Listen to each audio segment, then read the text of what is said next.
누가복음 112번째 시간으로 말씀을 기억하라 라는 제목으로 같이 말씀을 나누도록 하겠습니다. 예수님께서 십자가에서 돌아가시고 아리마대 사람 요셉이 예수님의 시체를 받아 자신의 무덤에 장례를 치루었습니다. 무덤 입구는 유대인들은 우리나라랑 다르게 매장하는 것이 아니라 이 돌산에 구덩이를 굴을 파서 거기에다가 시체를 놓고 그리고 그 입구를 큰 돌덩이를 굴려서 막아 놓습니다. 그리고 예수님의 시체에는 그 무덤에는 군병들이 지키고 서 있었다. 그렇게 마태복음에는 기록하고 있습니다. 갈릴리에서부터 예수님을 섬기던 여인들이라는 표현을 써요. 갈릴리에서부터 예수님을 섬기던 여인들. 이 55절에 23장 55절에도 그렇게 표현하고 있는데 예수님이 공생애를 시작하면서부터 49절에도 그렇게 표현하고 있고 예수님을 계속 따라다니면서 예수님을 섬기고 예수님의 제자들을 섬기던 여인들입니다. 그리고 그 여인들은 예수님이 십자가에 달리실 때도 같이 했고 그리고 예수님께서 이 부활하신 그때에도 그 예수님의 무덤에 가장 먼저 찾아갔던 여인들입니다. 이 마가복음 16장 3절에 보면 이렇게 말을 해요. 그들이 예수님의 무덤에 찾아가면서 오늘 본문에는 나오지 않지만 서로 말하되 누가 우리를 위하여 무덤 문에서 돌을 굴려주리오 하더니 눈을 들어본 즉 벌써 돌이 굴려져 있는데 그 돌이 심히 크더라. 이 여인들이 안식 후 첫날이 되어서 향품을 준비하고 있다가 예수님의 그 장례를 치르기 위해서 자신들이 예수님의 장례를 치르기 위해서 찾아가면서도 이야기하는 거예요. 야, 저 큰 돌을 누가 굴려줄까? 그러니까 지금 어떻게 해야 될지도 모르고 일단 무조건 찾아가고 보는 거예요. 그런데 찾아가고 보고 있는데 찾아가서 보니까 돌문이 이미 굴려져 있는 거예요. 그리고 그 무덤에 들어가서 보니까 예수님의 시체가 보이지 아니하더라. 그렇게 3절에 말하고 있습니다. 예수님의 시체가 보이지 아니하더라. 당연하죠. 예수님이 부활하셨는데 무덤 속에 계실 수가 없죠. 그 무덤은 빈 무덤일 수밖에 없습니다. 그 예수님의 시체가 보이지 않자 그들이 뭐해요? 4절에 근심합니다. 그들은 예수님의 시체가 보이지 않자 근심해요. 예수님의 시체가 보였으면 근심해야 돼요. 왜냐하면 예수님께서 3일 만에 부활하리라 말씀하셨거든요. 그런데 그들에게는 예수님의 말씀이 기억나지 않는 거예요. 예수님의 말씀은 그들에게 아무런 영향을 미치지 못하는 거예요. 그러니까 무덤에 찾아가죠. 그러니까 예수님의 장례를 치르러 가는 겁니다. 예수님의 말씀을 믿지 못하니까. 누가복음 9장 24절에 보면 22절에 보면 가라사대 인자가 많은 고난을 받고 장로들과 대제사장들과 서기관들에게 버림받아 죽임을 당하고 제3일에 살아나야 하리라. 주님 분명히 말씀하셨어요. 그리고 이 천사들도 이 여인들에게 뭐라 그러세요? 어떻게 갈릴리에서 너희들에게 말씀하신 것을 기억하라. 7절에도 말하잖아요. 인자가 죄인의 손에 넘겨 십자가에 못 박히고 제3일에 살아나야 하리라. 주님께서 제자들과 함께 하실 때 살아계실 때 이미 몇 번 말씀하셨어요. 그런데 그들은 그 말씀이 들리지 않는 거예요. 그 말씀이 기억나지도 않는 거예요. 왜냐하면 그들은 부활이라고 하는 것에 대한 개념이 별로 없는 거예요.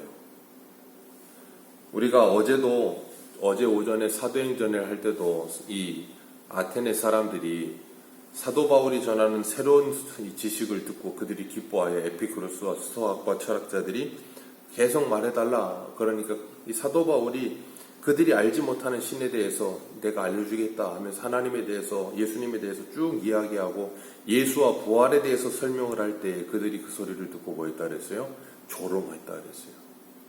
부활은 믿지 않는 거예요. 이 유대인들도 이 부활이라는 걸 믿지 않아요. 그러니까 어떻게 믿지 않냐면 예수님이 3일 만에 부활하리라는 말을 믿지 않는 거예요.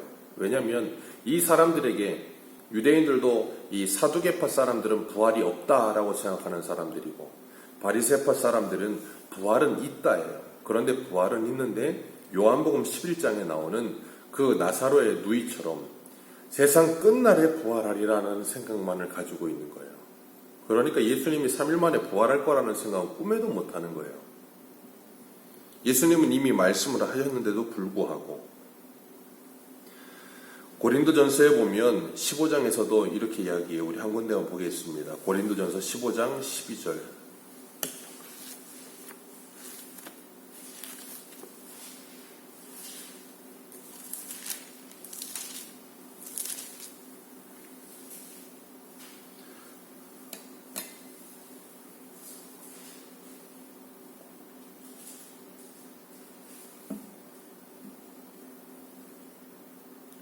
고린도전서 15장 12절입니다. 12절부터 읽어 내려가겠습니다. 시작.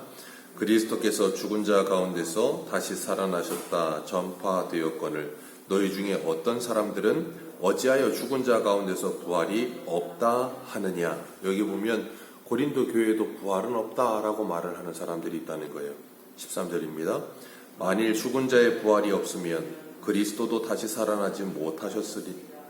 그리스도께서 만일 다시 살아나지 못하셨으면 우리가 전파하는 것도 헛것이요 또 너희의 믿음도 헛것이며. 여기까지만 읽습니다. 먼저 여인들이 예수님께서 부활하신 그 무덤, 빈 무덤에 찾아가서 예수님이 시체가 없는 걸 보고 근심했다 그랬습니다. 사도 바울은 뭘 근심해야 된다 그래요? 예수님이 부활하지 않고 예수님 시체가 그대로 있었다면 그걸 근심해야 된다, 그 이야기하는 거예요. 그리고 15절입니다. 또 우리가 하나님의 거짓 증인으로 발견되리니 우리가 하나님이 그리스도를 다시 살리셨다 증언하였습니다. 만일 죽은 자가 다시 살아나는 일이 없으면 하나님이 그리스도를 다시 살리지 아니하셨으리라. 만일 죽은 자가 다시 살아나는 일이 없으면 그리스도도 다시 살아나실 일이 없었을 터이요. 그리스도께서 다시 살아나신 일이 없으면 너희의 믿음도 헛되고 너희가 여전히 죄 가운데 있을 것이요. 거기까지만 읽겠습니다. 예수님이 부활하시지 않았다면 우리의 믿음도 헛것이고 우리의 죄도 해결이 안 돼요. 우리의 구원도 해결이 안 됩니다. 그러니까 우리가 믿는 모든 것은 다 뭐예요? 헛것이에요. 그러니까 기독교는 부활의 종교예요. 이 부활이 기독교에서 빠져버리면 기독교는 아무것도 아닌 거예요. 예수님이 십자가에서 죽기만 하셨다면 우리의 죄는 해결이 되지 않아요.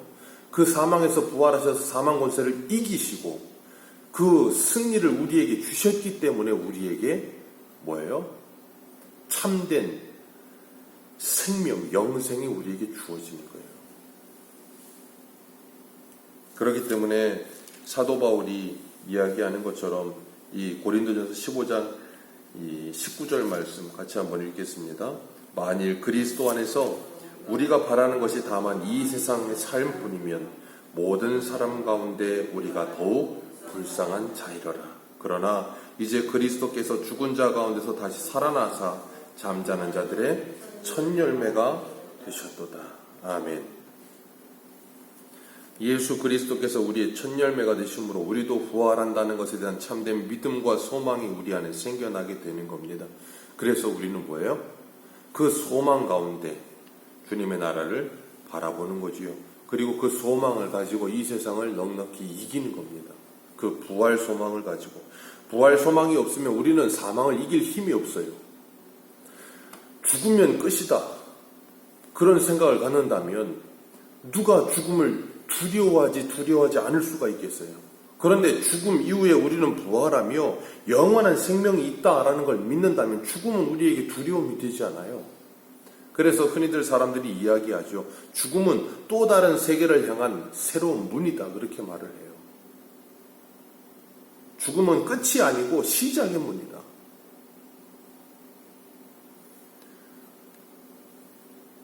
그렇기 때문에 우리가 일생을 죽음을 두려워하면서 거기에 매여 있는 자들을 구원하시기 위해 주님께서 오셨다고 히브리서 기자도 기록하고 있는 거예요.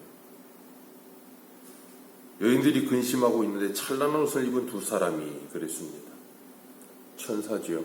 이 천사들이 여인들에게 이야기를 합니다. 어찌하여 살아있는 자를 죽은 자 가운데서 찾느냐. 그러니까 오늘날도 예수님 무덤 찾겠다고 하는 사람들 보면 얼마나 한심한지 몰라요. 왜 살아있는 자를 죽은 자 가운데서 찾으려고 듭니까? 왜 무덤을 찾아야 살아나셨는데 무덤이 어디 있어요? 예수님은 부활이요 생명이십니다. 그 예수 그리스도를 믿는 자는 새 생명 가운데 사는 거예요. 그래서 에베소 2장에 보면 에베소 2장 1절에 이렇게 말해요. 그는 허물과 죄로 죽었던 너희를 살리셨느니라. 허물과 죄로 죽었던 우리를 살리셨느니라. 그래서 이 로마서 6장에도 그러잖아요. 예수 그리스도 앞하여 죽었고 부활한 세례를 받은 우리들은 새 생명 가운데 살게 하려 하심이라. 우리를 예수님께서 부활시키신 이유는 그냥 죽었다 살아나는 끝내는 게 아니고 살아나서 예수의 생명으로 살게 하려고 부활시키셨다는 거예요. 그래서 에베소 2장 2절에 이렇게 말해요. 그때 너희는 그 가운데서 행하여 이 세상 풍조를 따르고 공중의 권세 잡은 자를 따랐으니 곧 지금 불순종의 아들들 가운데 역사하는 영이라. 전에는 우리도 그 가운데 우리의 육체의 욕심을 따라 지내며 육체와 마음에 원하는 것을 하여 다른 이들과 같이 본질상 진노의 자녀이었더니 긍휼이 풍성하신 하나님이 우리를 사랑하신 그 큰 사랑을 인하여 허물로 죽은 우리를 그리스도와 함께 살리셨도다. 우리는 이미 죽었던 자예요. 그런데 예수님과 함께 살려주셔서 부활을 경험하는 거예요. 첫째 부활을 경험하는 겁니다. 그 첫째 부활을 경험한 우리들은 새 생 이전 것은 지나갔으니 보라 새 것이 되었다는 그 첫째 부활을 경험한 우리들은 둘째 부활을 경험하는 거예요. 그 둘째 부활을 소망하는 거예요. 그리고 우리에게는 둘째 사망이 없는 거예요. 영원한 사망이. 예수님이 그것을 위하여 십자가에서 부활하신 겁니다. 그래서 로마서 14장에서도 말하는 것처럼 살아도 주를 위해 죽어도 주를 위해 죽나니 그리스도께서 그것을 위해 십자가에 죽으시고 부활하셨느니라. 살아나셔서 감각 없는 자와 같이 육체 욕심을 따라 살던 우리들을 예수 그리스도와 연합시켜 새로운 영생의 삶을 살도록 우리를 구원하여 주신 거예요. 그리고 주님, 이 천사들이 이야기합니다. 여기 계시지 않고 살아나셨다. 그리고 너희들에게 어떻게 말씀하신 것을 기억하라. 그 말씀을 기억하라 하면서 예수님이 하셨던 말씀을 말하자 그들이 예수의 말씀을 뭐하니라? 기억하니라. 그제야 예수님의 말씀을 기억합니다. 늘 말씀드리지만 그 말씀이 우리 안에 살아 역사하지 않으면 이렇게 말씀이 기억나지 않고 말씀이 죽어 있으면 우리도 근심하지 말아야 될 것에 근심을 하고 근심을 해야 될 것에 근심을 안 해요. 그런데 이들이 예수님의 말씀을 듣고 그 말씀이 기억나서 제자들에게로 돌아갑니다. 그리고 제자들에게 예수님이 살아나셨다고 전해요. 그랬더니 이 11절 말씀 같이 읽겠습니다. 시작.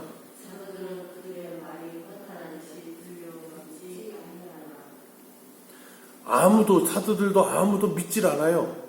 허탄한 말을 듣는 듯이 들리며 믿지 아니하느니라. 예수님의 부활을 여인들도 믿지 못했고 이 제자들도 믿지 못했어요.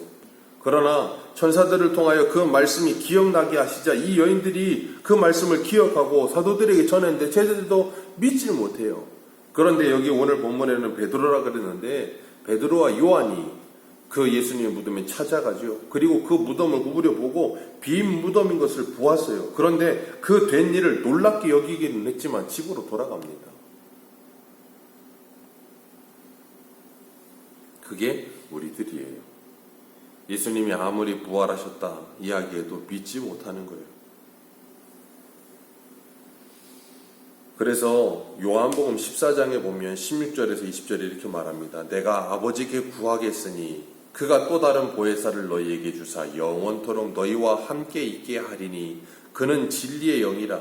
세상은 능히 그를 받지 못하나 이는 그를 보지도 못하고 알지도 못함이라. 그러나 너희는 그를 아나니 그는 너희와 함께 거하시며 또 너희 속에 계시겠습니다. 내가 너희를 고아와 같이 버려두지 아니하고 너희에게로 오리라. 조금 있으면 세상이 다시 나를 보지 못할 것이로되 너희는 나를 보리니 이는 내가 살아있고 너희도 살아있겠습니다. 그 날에는 내가 아버지 안에 너희가 내 안에 내가 너희 안에 있는 것을 너희가 알리라. 이제는 우리가 뭐예요? 예수 그리스도 안에서 주님을 보는 거예요. 성령으로 말미암지 않고는 누구도 예수를 알 수가 없고 그 부활을 알 수가 없는 거예요. 그래서 주님께서 말씀하시는 것처럼 요한복음 14장 25절에서 내가 아직 너희와 함께 있어서 이 말을 너희에게 하였거니와 보혜사 곧 아버지께서 내 이름으로 보내실 성령 그가 너희에게 모든 것을 가르치고 내가 너희에게 말한 모든 것을 생각나게 하시리라. 우리는 이 여인들과 같이 제자들과 같이 하나님의 말씀을 예수님의 말씀을 기억하지 못합니다. 그런데 누가요? 성령께서 생각나게 하시고 우리를 가르치시고 기억하게 하시리라. 주님께서 내가 다시 살아나야 하리라 하신 것처럼 내가 다시 오리라 말씀하셨어요. 우리는 주님께서 부활하신 것을 다 믿습니다. 그리고 이제 주님께서 말씀하셨어요. 내가 이 올라간 그대로 다시 오리라. 이 제자들은 부활하신다는 그 말씀을 기억하지 못했고 그 부활하신 예수님을 믿지 못했어요. 오늘 우리는 예수님께서 다시 오시리라 말씀하셨고 그 다시 오실 예수님을 기다리는 거예요. 그 믿음을 가지고 사는 거예요. 누가 그걸 믿게 하신다고요? 성령께서 그것을 생각나게 하시고 기억나게 하시고 믿게 하시는 거예요. 그 예수님의 부활을 믿는 우리들은 주님이 다시 오시리라는 그 말씀을 믿으며 오늘도 그 부활의 주님과 재림의 주님의 말씀을 진정으로 진리로 믿으며 이 땅에서 믿음으로 살아가는 거예요. 오늘 우리에게 그 말씀은 이 제자들과 같이 허탄한 말씀으로 들립니까? 아니면 진리의 말씀으로 들립니까?